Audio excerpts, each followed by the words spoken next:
Hello friends, అందరికీ నమస్తే అండి. ఈరోజు ఒక చక్కని చిట్కాతో మీ ముందుకు వచ్చాను. ఆ చిట్కా ఏంటంటే మనం వంటింట్లో ఇవన్నీ కిచెన్ ఐడియాలు. మరి కిచెన్లో మనకు ప్రెషర్ కుక్కరు ఇలాంటివి వాడుకుంటాం కదా. మరి వాటర్ లీకేజ్ అవుతుంది, అప్పుడప్పుడు గ్యాస్ కట్ లూజ్ అయిపోయి మరి అలాంటి టైంలో మనము ఏం చేయాలో తెలియక ఒక్కొక్కసారి పైన క్లాత్ వేయడం ఇలాంటివి చేసుకుంటాము. కానీ పప్పుల్లో నూనెలు వేయడం అలాంటివి కూడా చేస్తాం. చేసినా కూడా మనకేంటంటే వాటర్ అనేది పైకి వస్తుంటుంది. అప్పుడు ఆ గ్యాస్ కట్ అనేది లూజ్ అయిందని అర్థము. మనం కొన్నిసార్లు గ్యాస్ కట్ని అలాగే పెట్టేసి మనం పక్కన పెట్టేస్తాం. కానీ అప్పుడప్పుడు ఈ చిట్కాలు ఉపయోగించుకుంటే మనం ఆ గ్యాస్ కట్ని మనం చక్కగా ఉపయోగించుకోవచ్చు. ఏంటంటే ఇది ఇలా చేయడం వల్ల, నేను చెప్పే విధంగా చేయడం వలన ఏంటంటే 2 నిమిషాల్లో గట్టి పడుతుంది. ఏంటంటే కుక్కర్ ప్రెషర్ సరిగ్గా కుక్కర్లో ప్రెషర్ సరిగ్గా పెరగకపోతే కుక్కర్లో లోపల నుండి నీరంతా బయటకు వస్తుంది. అప్పుడు ఒక్క విజిల్ కూడా రాదు. ఏంటంటే గాలి రూపంలో సైడ్ నుంచే వెళ్ళిపోతుంది. లోపల ఆహారం కూడా ఏమాత్రం ఉడకదు. కానీ వదులుగా ఉన్న ఈ కుక్కర్ రబ్బర్ని కేవలం 2 నిమిషాల్లోనే బిగించవచ్చు. దీనికోసము మీరు ఈ సులభమైన చిన్న చిట్కా పాటిస్తే సరిపోతుంది. మరి మీరు ఈ ఉపాయాన్ని పాటిస్తే మీ సమస్య కూడా సులభంగా పరిష్కరింపబడుతుంది.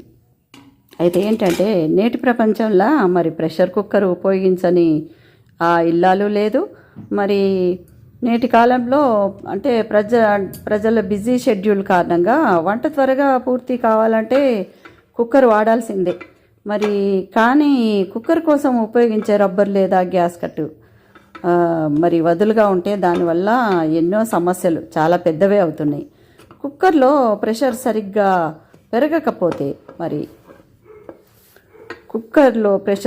పెరగకపోతే కుక్కర్ లోపల నుండి నీరంతా బయటకు వస్తుంది కదా, ఇదివరకే చెప్పిన. మరి అప్పుడు ఒక్క విజిల్ కూడా రాదు. మరి ఇలాంటప్పుడు మనం గ్యాస్ కట్కు ఎలా బిగించవచ్చో మరి నేను ఈ విషయాన్ని మీకు సులభమైన చిట్కాల్లో సులభంగా పాటించే చిట్కా ఒకటి చెప్తాను. ఇలా పాటిస్తే మీరు తప్పకుండా గ్యాస్ కట్ అనేది మంచిగా అవుతుంది. వదులుగా ఉన్న కుక్కర్ రబ్బర్ను గోరువెచ్చని నీటిలో 2 నుంచి 3 నిమిషాలు ఉంచాలి అంతే.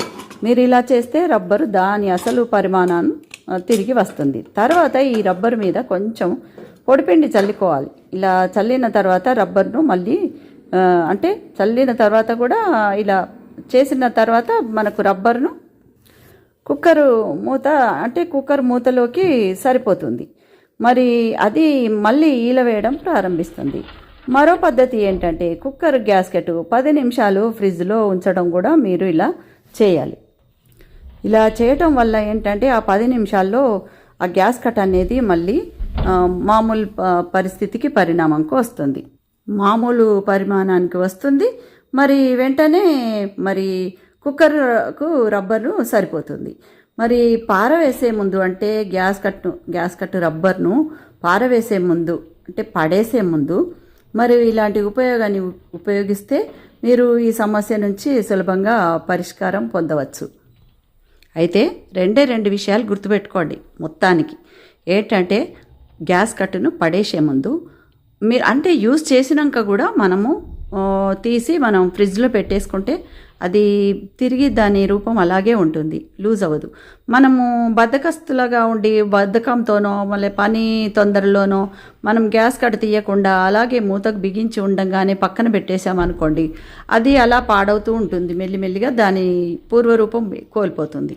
మరి ఇలా గ్యాస్ కట్ని మనం వంట అవగానే మనం ఫ్రిడ్జ్లో పెట్టండి. లేదా మనం మర్చిపోతే ఒకవేళ దానికి మళ్ళీ మనం వాడే ముందు కొంచెం వేడి నీళ్ళలో ఒక 2 నిమిషాలు వేస్తే మరి పూర్వస్థితి వస్తుంది.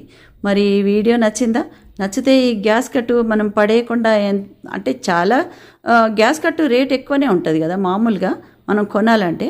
మరి పడేసే ముందు చిన్న చిట్కా ఇలాంటివి మీరు చేసి చూడండి. మీకు ఉపయోగపడితేనే మీరు చేయొచ్చు. లేదు అప్పుడు కూడా మనకు ప్రయోజనం లేదు అనుకున్నప్పుడు పడేసుకోవచ్చు. కానీ మనకు పడేసే ముందు ఇలాంటి చిట్కాలు పాటించి చూడండి, మీకు ఉపయోగంలోకి రావచ్చు.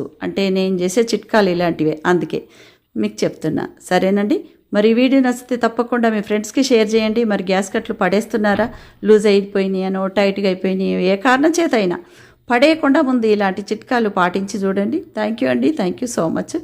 కొత్తవారు సబ్స్క్రైబ్ చేసుకోండి. మరి విన్నవారు ఈ చిట్కాల కోసం నేను చేసిన వీడియోకి ఒక లైక్ ఇచ్చుకోండి తప్పకుండా.